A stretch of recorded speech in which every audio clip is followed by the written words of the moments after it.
Viral na topic ngayon hindi lang sa Pilipinas, kung hindi sa buong mundo. Solar superstorm, marami ang nababahala ngayon dahil kaya raw nitong i-shutdown ang internet sa buong mundo. Hindi lang weeks, months, may ilang nagsasabi pa na posibleng taon. At hindi lang daw internet ang maaapektuhan, pati na rin ang signal ng ating mga cellphones. Kasama na rin ang mga broadcasting signal, radio, TV, at worst, pati ang kuryente sa buong mundo ay kaya nitong pahintuin. Ang tanong ng marami, direktang makakaapekto ba ito sa atin? Kung oo, paano na tayo nito?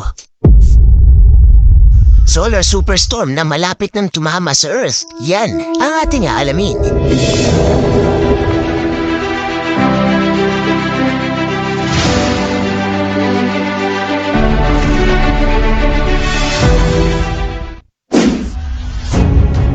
Noong una ay akala kong simple lang ang solar superstorm na ito.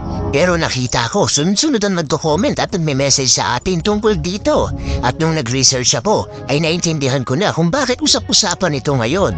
Hindi pala biro ang mga mangyayari.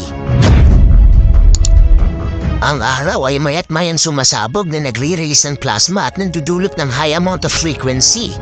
Nito lang ay napag-alaman na lalong lumalakas at nagiging active ang ating araw. Pangangamba ng marami, ang Earth ba ay nananadig na matamaan ng solar storm sa hinaharap? Ang sagot ay oo, at malapit na itong mangyari. Kung hindi ngayong taon ay baka sa susunod na taon. Ang buong mundo ay nakarelay ngayon sa internet, pagtatrabaho, pag-aaral, direksyon kapag naliligaw, seguridad ng pera sa mga bangko at to the point na pati ang mga ospital ay kailangan ng internet. May mga pasyente na direktang nakakunik ang monitoring ng buhay nila sa internet connections. At kung wala nito, ay alam niyo na ang mangyayari. Siguro ngayon pa lang ay mag-practice na tayo ng walang internet para hindi na tayo mabigla. Paano mo na may i-stock si crush na yun? CME ang tawag dito o coronal mass ejection, kung saan pumuputok o sumasabog ang araw at naglalabas ng napakaraming plasma na umaabot mismo sa orbit ng Earth. Maraming beses na itong nangyari, pero mapalad tayo dahil hindi tayo natatamaan. Pero paano naman yung may chance itong tumama diretso sa Earth? Ang nalalapit na event na ito ay tinatawag na Internet Apocalypse. Apocalypse meaning pagkawasak o katapusan. Dahil kung matinding pinsala ang gagawin nito sa ating magnetic field, ay baka hindi na makabalik ang internet. Ganyan dinescribe ng mga eksperto ang posibleng mangyari. Kung naman sana, paano na tayo makakapag-usap kung hindi na tayo makaka-access sa YouTube o sa Facebook? Ang isang napakalakas na solar storm ay kayang umabot sa orbit ng Earth at makaapekto sa ating pamumuhay. Sa oras na maglabas ang araw ng high-energy solar particles, ay madali itong makakapasok at makakaapekto sa electromagnetic field ng Earth. Kapag nangyari ito ay magiging visible ang pagbabago sa aurora borealis at aurora australis. Sa kasamaang palad ay makakalagpas ang intense energy sa ating magnetic field at aabot sa Earth's protective area, hindi lang sa North at sa South Pole, kung hindi sa buong planeta. Sa mga oras na ito ay tuluyan ang mag-shutdown ng internet sa buong mundo. Marami sa atin ang magsasabi na hindi naman maapektuhan kapag wala ang internet. Well, yun din ang inaakala ko nung una. Huwag nating kalimutan na may mga taong nabubuhay gamit ang internet. Work from home, mga call center, at halos lahat ng kumpanya ay kailangan ng internet. Hihinto ang lahat ng negosyo at milyon-milyong tao sa buong mundo ang mawawalan ng trabaho. Mas matindi pa ito sa pandemic. Mamaya malalaman niyo kung bakit. Kasabay nito ay magugulo rin ang buhay ng mga hayop. Kung hindi niyo pa alam ay napakaraming hayop ang umaasa sa magnetic field ng Earth para mag-navigate. Mga ibon, mga lobo, mga sea turtle at napakarami pang uri ng isda. Maririgaw sila at mahihirapang makahanap ng pagkain at mahihirapang mabuhay. Sa una ay magiging chill-chill lang tayo at mekos-mekos lang. Pero kapag lumipas na ang ilang araw ay siguradong magiging magulo. Mga panic attack, anxiety, depression at ang ibang tao ay magiging marahas. As ang mental breakdowns ng mga tao. May tsansa pa nga na maapektuhan ito ang electricity. Naku po, huwag naman sana pati ang kuryente dahil siguradong mas magiging magulo. Noong 1859, unang nagkaroon ng solar superstorm na umabot sa Earth at talagang nakaapekto sa mga tao noon. Na-interrupt nito ang telegraph, electricity at mga radio signal noong mga panahong iyon. At hindi lang yon, nagawa rin sunugin ng solar storm ang isang poste ng kuryente kaya talagang nagkagulong lahat. Pero mas malala ngayon dahil halos lahat ng ating kagamitan sa buong mundo ay kailangan ng kuryente at internet. Pero ano nga bang eksplanasyon bakit maapektuhan ito ang ating signal? Sa oras na umabot ang solar storm sa ating orbit, ay mabablock nito ang mga signal na malayang dumadaloy sa magnetic field ng Earth. Kasama na dyan ang International Space Station o ISS.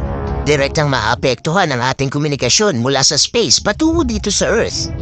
Mabuti kung mablock lang ang signal. Paano kung direktang tamaan ang mga equipment natin sa space? Na ayon sa mga eksperto ay hindi malabong mangyari. Isa pang kinababahala ng mga siyentipiko ay ang volume nito. Paano kung hindi lang isang malakas na plasma ang umabot sa atin? Paano kung tuloy-tuloy na high concentration of energy ang bumalot sa Earth? Ang cloud of plasma ay kayang yakapin ng buong mundo at hindi niya magugusto ng mangyayari. Sa ngayon ay puspusan ang pag-aaral ng mga siyentipiko kung paano tayo magiging ligtas. Sa oras na may paparating na plasma mula sa araw, ay madidetect naman ito ng mga satellites ng NASA at makapagbibigay ng babala sa atin. Pero, isang napakalaking pero, 30 minutes lang ang pagitan. Sa oras na madetect ito ng NASA ay 30 minutes lang ang aantayin at tatama na agad ito sa Earth. Ito ang isa sa mga dahilan kung bakit sila nababahala dahil sabi ng ilan, ano naman ang magagawa natin sa loob ng 30 minutes? Sa oras na madetect ito ng NASA ay baka naka-offline ka pa, o baka tulog ka, o baka nasa CR. Tapos paglabas mo ng banyo, magulat ka na lang, wala ka ng internet.